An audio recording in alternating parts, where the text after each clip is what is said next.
Hello, hello. Happy Monday. It is February 24th, 2025. My name is Shelby.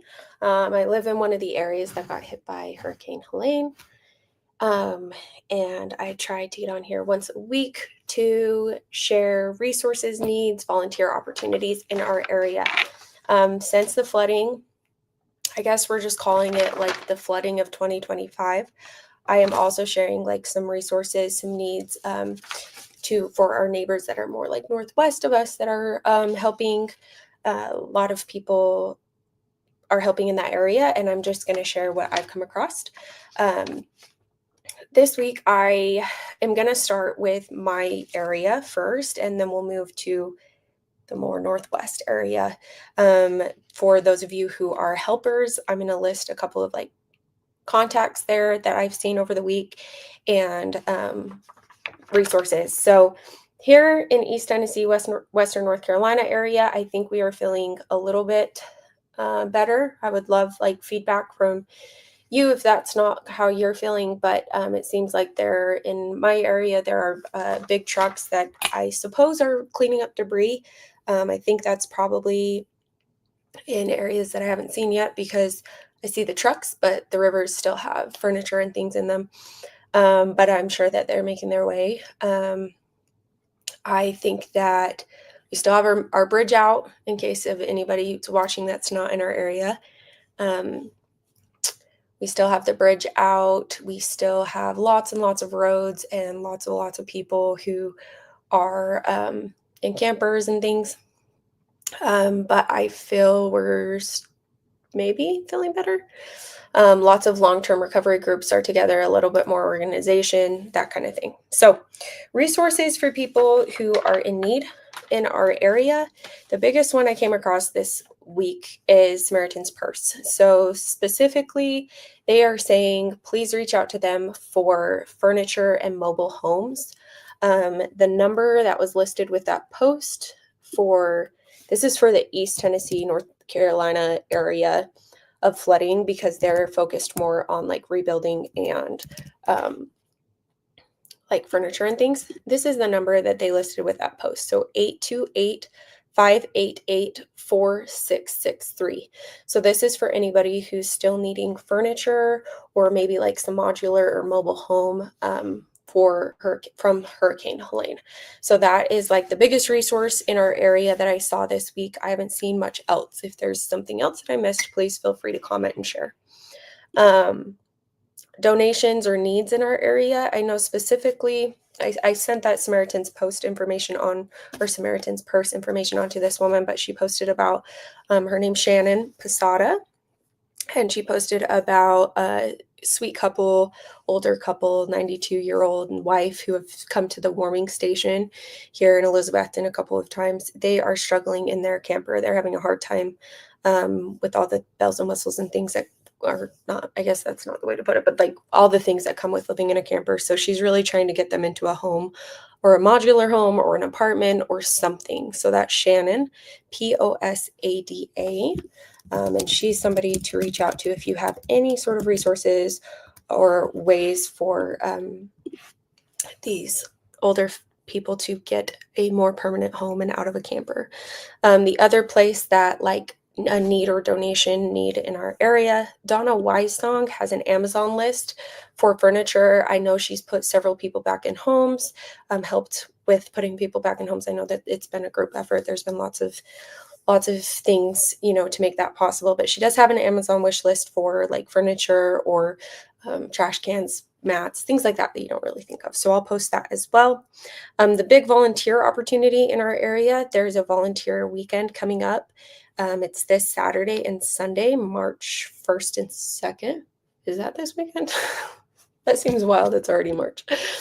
So the 28th of February, 1st of March, 2nd of March, which is Saturday and Sunday. There's a volunteer opportunity in Chuckey.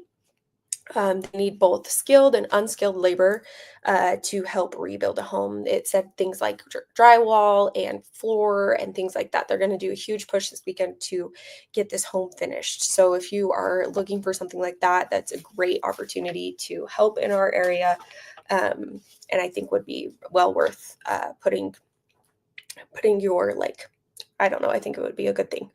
So your energy into it, I guess is what I'm trying to say. So that is like our area, and I should make like some sort of like marker for this is more like Kentucky, West Virginia area. So this is what I'm gonna call 2025 flooding. I don't know if we have like an official name for it. So for first, resources for people who are in need. And actually this goes for helpers too. Really cool database called My Community Data. It's for helpers and people who are needing help. It lists like the hubs and what they have. Really cool. It's like a very interactive map, so you can kind of like put your area in, and it'll list things. So let me see if I can even share my screen and show it to you guys, because I think it's kind of cool. So let me do that real quick. Share screen. So My Community Data, it says find and add disaster aid resource. And then it has like all of these cool little things like to show. And then like, for example, so this is like a church, and it'll show you the address, the phone number, contact. And then usually it'll list like what kind of supplies they have. I think I just chose one that maybe didn't have that on there. They have medical. So this one says like water only is the only thing. That's a fire department. So it's kind of cool to help you find the resources that we need. Really awesome. I don't know if they had that during Helene or if that came because of it, but pretty cool. So that's that. Everybody who's going into the area, specifically in Buchanan County, do not use GPS. They're saying use 460 West Riverside Drive to get into Buchanan County in Virginia. So that was posted. I'm not sure status of roads up there at all. So just wanted to pass that along.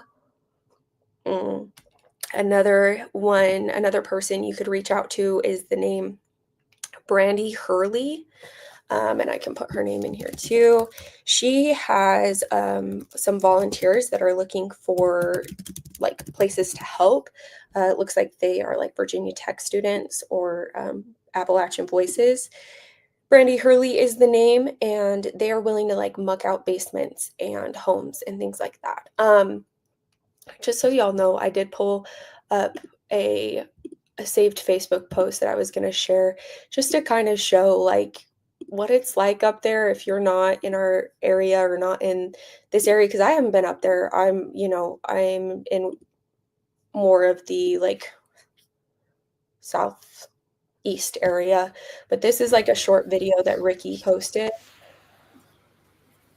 This is Billy Golden's place. Got flooded out. Her building, you can see it down there at So the you can end. just see all of the mud So and she has things that are lost happening. Like everything that it's she's just got.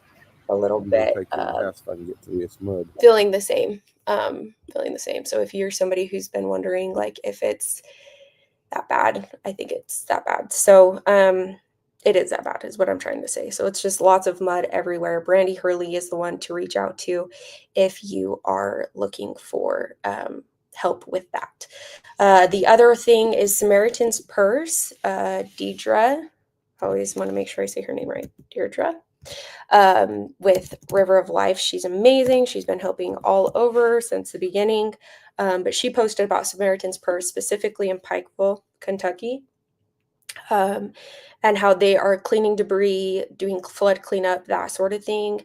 And this is the number for Kentucky, 833-747-1234, and it's extension 6. This is for Pikeville, Kentucky, for cleaning up debris, flood cleanup, that kind of thing. So those are the resources in that area for those in need. The next thing that I'll move on to is like the needs and donations. Again, I'm going to share some people to contact up there. First and foremost, I have worked with Appalachian relief coordination, who has done a beautiful job of response in both situations. And they have a wish list that I will be sure to add here with the like some heaters that you can purchase or other supplies like cleaning supplies for them. And they have somebody who's going up to all the areas. I'm pretty sure they're going to West Virginia, Virginia, and Kentucky. So I'll list that. Somebody else recently just posted that they are needing help in Old Fort, which is North Carolina, I believe. I don't know, maybe there's a different Old Fort, but her name is Jessie Kalwat, Kalwat. She's saying there's a community who's does not have water and has very minimal food. So it's kind of a SOS right now of getting them help. So her name is Jessie Kalwat. So I'll also post her information. Let's see. Melissa Webb is somebody up in the Grundy area who runs she has a motel, and they've been like helping families and linemen in the area. She would be a great resource for people who are bringing in supplies, clothing, donations, things like that. I know from our experience here in the Helene area, like the clothing donations is kind of like a hard, touchy subject, but I think that if we have excess here, we should reach out to Melissa Webb for clothing, because I know that she said she has 6 families right now, maybe more, because this was a couple days ago, who are needing everything, have lost everything, and she put including clothing. So Melissa Webb would be a great resource if you have excess there. I shared last week about Mary Grizzle, and I think Jessica was her daughter's name. They're still needing help with the bridge in Buchanan County. She listed her phone number on that post. I can list that if it'd be helpful, but they need help with like heavy equipment to kind of put their bridge back to where it needs to be in Buchanan County. So that's a place to help. I also saw some things saying that Bartley and English in West Virginia are really needing help bad. They don't have the resources that they need. Also, another small town called Leaguer, Leager, in West Virginia is also needing help. And then Paula Rowe, ROWE, listed if there's any licensed, legit contractors willing to do free estimates for flood damage, to please reach out to her so that they can start getting those homes assessed like they need to be. So wildness. I'm praying for everybody. I know it feels like this is never ending, but I hope that somehow this will help us kind of all stay on the same page and help us to get the resources that maybe we have some here in our area there to help them. I really have not seen anything on like a national front about the flooding there. I would love to hear if you have. But I even like made a post on my Instagram asking like, hey, have people outside of the area, have you heard about any flooding in this area? And nobody really had. So I think we're again in kind of a situation where we need to help our neighbors, because it doesn't seem like there's a whole lot of attention for this, which is heartbreaking. So anyway, I hope that's helpful. I know that these are kind of just like me listing things and they're not very engaging to watch, and maybe I should try to make them more fun. But I'm just trying to get out the most information. And if you're like me, maybe I like to listen to things versus read things. I get very overwhelmed by like reading all of the posts, which is why I mostly save them and share them here in like one sweep on once a month or once a week on Mondays, in hopes that, you know, if some of these needs have kind of slipped through the cracks and not been helped, we can kind of get some momentum behind them as well. So please reach out to me if there's anything that you want me to list and post or include in these. I hope that they are helpful. Please let me know if I can do anything different or any way I can be more helpful. And yeah, hang in there. One day we will be like, oh, remember that crazy time? I hope. So anyways, thank you all, and I will see you next week.